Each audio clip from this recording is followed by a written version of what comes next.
Aristotle said, educating the mind without educating the heart is no education at all. The human heart is the most powerful instrument on the planet. It can initiate hate and love. It can foreshadow disease, reflect stress, and literally break at the onset of overwhelming emotion. Mobile devices, wearable technology, and sensors everywhere will redefine the very essence of how humans communicate. I'm on a mission to help humans use their hearts to connect, engage, and entertain themselves. I am inspired by the beat of our collective pulse. My name is Nadeem Kassam, and I was born in Nairobi, Kenya. By the time I was 8 years old, I was selling marbles on a playground and oranges on a street corner outside of my grandfather's gas station. I spent most of my early childhood learning, playing with the Maasai, the tribesmen, and they taught me all kinds of cool things, like how to eat live bugs, how to hunt with poison-tipped spears, and most importantly, they taught me how to dance to the rhythm of my own heart.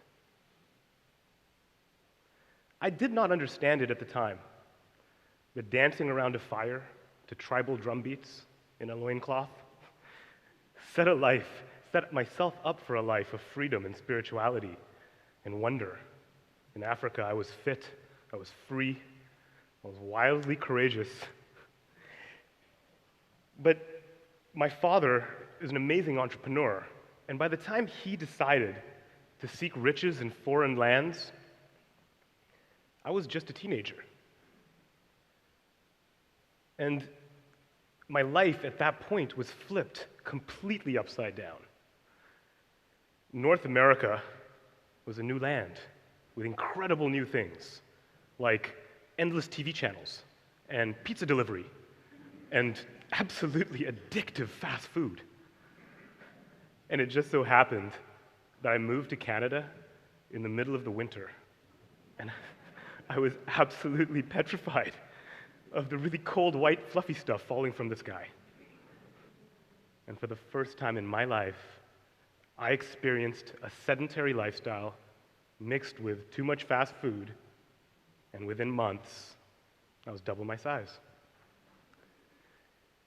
And I've never admitted on a stage publicly, but I've been fighting that weight scale roller coaster ever since.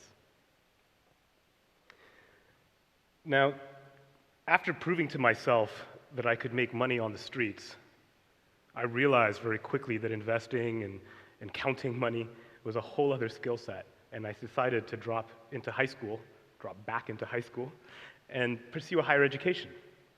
I was fortunate enough to be entered into a US college, and by the time I was graduating, I had built multiple entertainment businesses, all while having way too much debaucherous fun.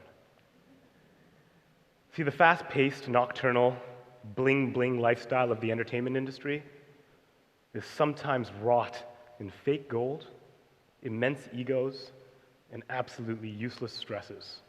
And my mind and my body were taking its toll. And my heart screamed to be free of these bright lights.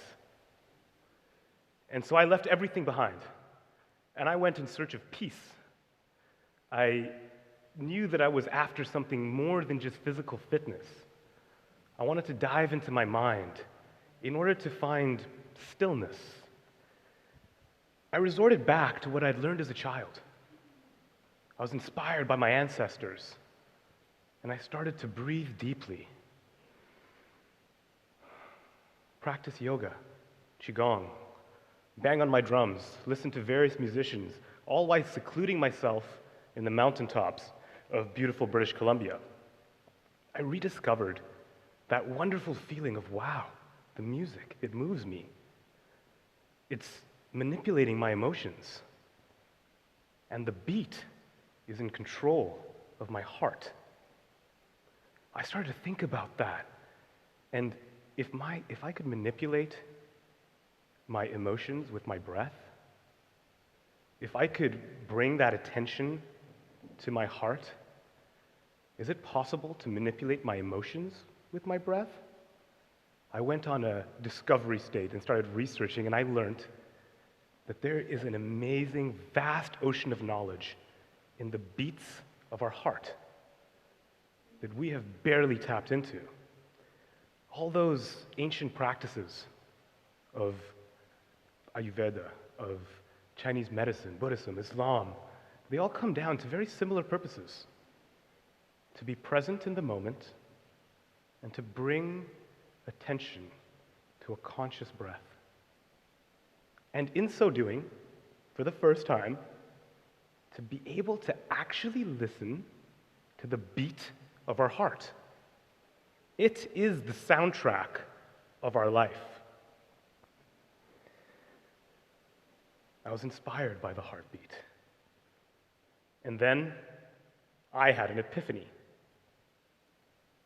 What if you could see your heart literally on your sleeve all day and all night?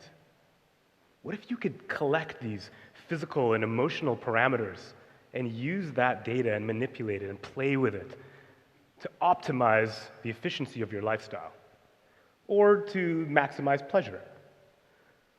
What if all of this could be done with products and services as cool, fashionable, and fun as Apple products?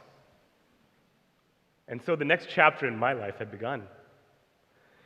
And it was about helping people engage with their hearts by merging the ancient wisdom of the East with the new technologies of the West.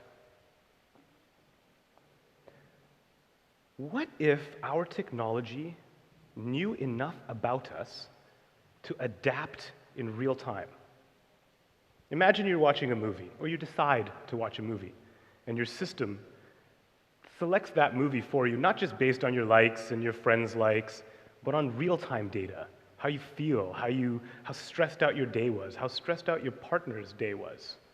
And not only does the movie get selected, but it adapts in real time. It understands that I had a really stressful day, and so let me linger on that sunset for just a few more minutes.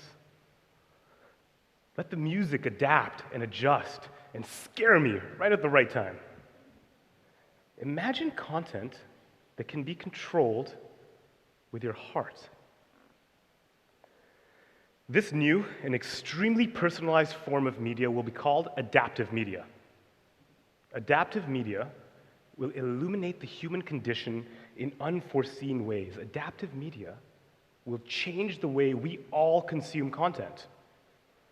To take the most honest physical expression of the human body, the heartbeat, and use it to make art and music and fashion and connect people, strangers, friends from all walks of the globe through this emotional experience.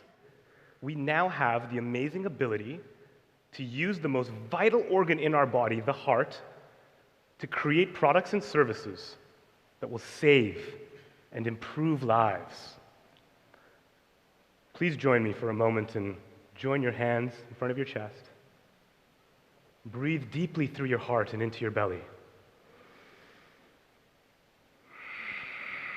Your heart sits at the very intersection of your body and your soul. Learn from it, live by it, and breathe. Thank you.